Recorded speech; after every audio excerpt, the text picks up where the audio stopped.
Hey, hey, what if racism really isn't about race at all? What if it's not about race at all and we got it wrong? So, I studied the neuroscience of unconscious bias when I wrote my book, Heal the Four Woundings: A Guide to End Discord and Discrimination. And I studied consciousness and I studied the neuroscience of unconscious bias. And what I realized was it's not about race.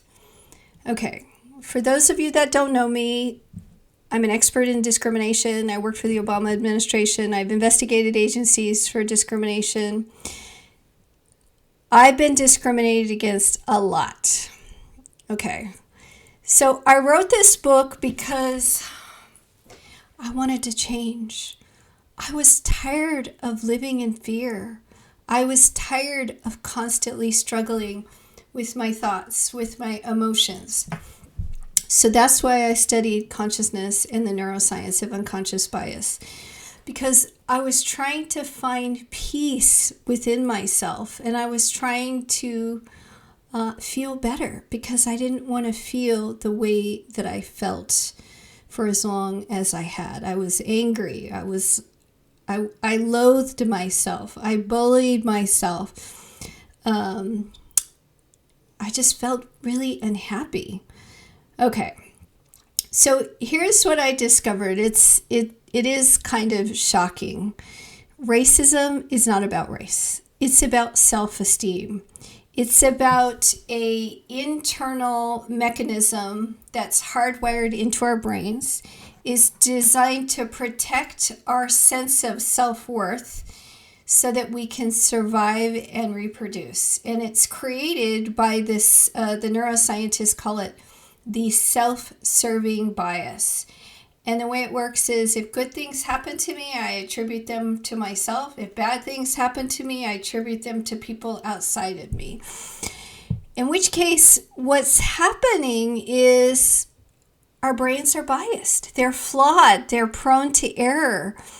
And that's where the trouble begins. Because if you have had past woundings, past trauma, which all of us had, you are going to believe your beliefs. And it turns out what's actually happening when you have a negative experience or negative thought is that your brain is applying this self-serving bias and negative wounding onto the current moment experience. So it's, in my case, I've been discriminated against a lot. I had sexual trauma. And so what was happening was my brain was applying these four wounds onto the present moment experience. What it was saying to me is, I am not worthy. That's wounding number one. I am not enough. That's wounding number two. Wounding number three is, I have to win. And wounding number four is, I don't have enough. And each one of those woundings are past trauma that my brain is really quickly applying to the present moment experience, because those are beliefs that I have about myself. It's protecting me so that I can overcome whatever the existing experience or challenge I'm having so that I can survive and reproduce. So if you notice, each one of those woundings are to protect you so that you can reproduce. Right? They're about overcoming the situation so that you can survive, so that you can eat. So, for example, when you apply for a job, you don't get the job, you think it has to do with something outside of yourself so that you can overcome the challenge of not having the job so that you can get a job so that you can eat. The problem is, from our past experience or woundings, we believe that we're not worthy. We believe that we're not enough. We believe that we have to win. We believe that we don't have enough. But in actuality, these are just beliefs that are deeply ingrained in our subconscious. And the way that it works is our beliefs create our thoughts, and those in turn create our emotions that then in turn create our behaviors. So if we don't like our behavior, it's the result of the belief that we have about ourselves. This dictates how we perceive ourselves, and it dictates the behavior because it dictates how we show up and how we perceive the external world. That is literally what's happening. Here's the thing. There is light at the end of the tunnel. One, you have to acknowledge the wounds. You have to challenge your beliefs. You have to rewrite the way that you think of yourself. You have to embrace your worthiness. You have to know that you are enough. That you have to believe that you have an abundant life. All right. How do you do that? Step one, you go within. You meditate on your present moment experience. You accept your negative self-talk. Why are you doing that? Because it removes the energy from that experience. Feel your feelings deeply. I'm going to go through that in just a moment. Step 4, analyze your experience. Why are you experiencing what you're experiencing?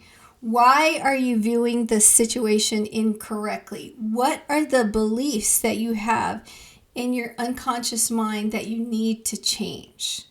Step 5, change your mindset to view the negative experience from a positive one. All right, let's recap. Why are you going within and meditating? Because you want to view the experience accurately. Meditation helps you regulate your nervous system. It helps you accurately assess the situation. Why do you want to accept the negative self-talk? We've been conditioned to do the exact opposite, which is to resist the negative self-talk. But in actuality, the way that you heal it is you embrace or give love or blessings to that negative thought. And through that love or blessings, you're removing the energy from that thought. Because somewhere in the past, you believed that negative thought. And so you gave it energy or you fed it. And so now, in order to change it, you have to remove the energy from the negative thought and put energy on the positive one so that it then feeds into your subconscious mind and it feeds your reticular activation system. In other words, it's healing in your mind. All right, so last thing is feel your feelings deeply. How do you do that? So there's a saying, it's called suffering. Suffering is grace. Grace is suffering. Suffering is the rising of a teacher. Love all experiences. Okay, what does that mean? What it means is there's something about the negative experience that you are gifting to yourself so that you can overcome it. In other words, your soul knows it's not real. Your soul knows whatever the negative experience or thought that you have about yourself, it knows it's not real. That's why you have the negative experience or feeling, because the negative feeling is trying to say, wake up, it's not real. Okay, last. How do you feel your feelings deeply? All right, there's a book. It's called The Body Keeps the Score. And it's essentially a book about a somatic practice. And what you want to do is you want to feel the feelings that you feel in the body, and you want to feel them deeply. All right, so here's how you do that. Let's say you have fear and it's in your stomach. The way that you feel the feelings deeply, to resolve the feelings in the body, is you focus your attention, you close your eyes, focus your attention, your awareness on the body sensation location. You don't think about the thought. You don't even think about the feeling, anger, fear, whatever. What you do is you just focus your awareness on the body sensation where it's located. And you place your attention there and you feel that feeling deeply. And you keep your attention there until that feeling goes away. And you may have to come back to it. You may have to do it a few times.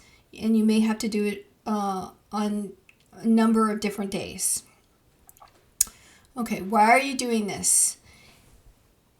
It is the feeling that connects to the thought that is resulting in the thought. It's the feeling that is creating the thought.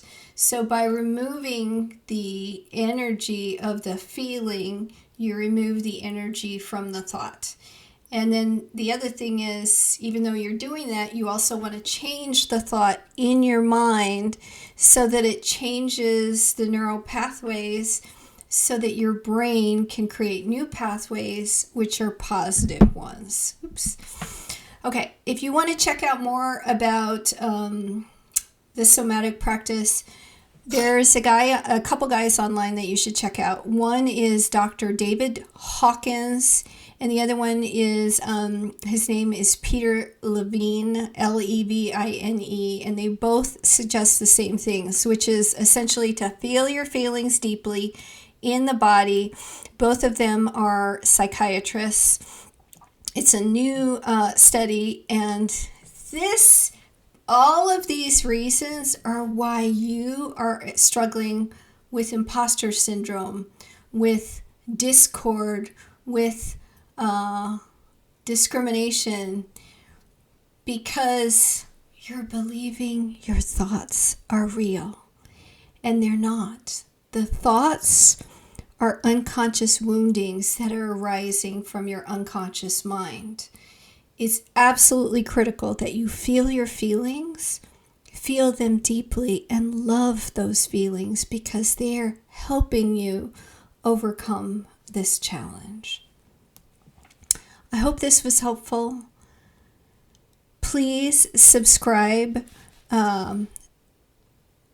hit the like button, and also include comments because obviously that helps the algorithm. I hope you have a wonderful day.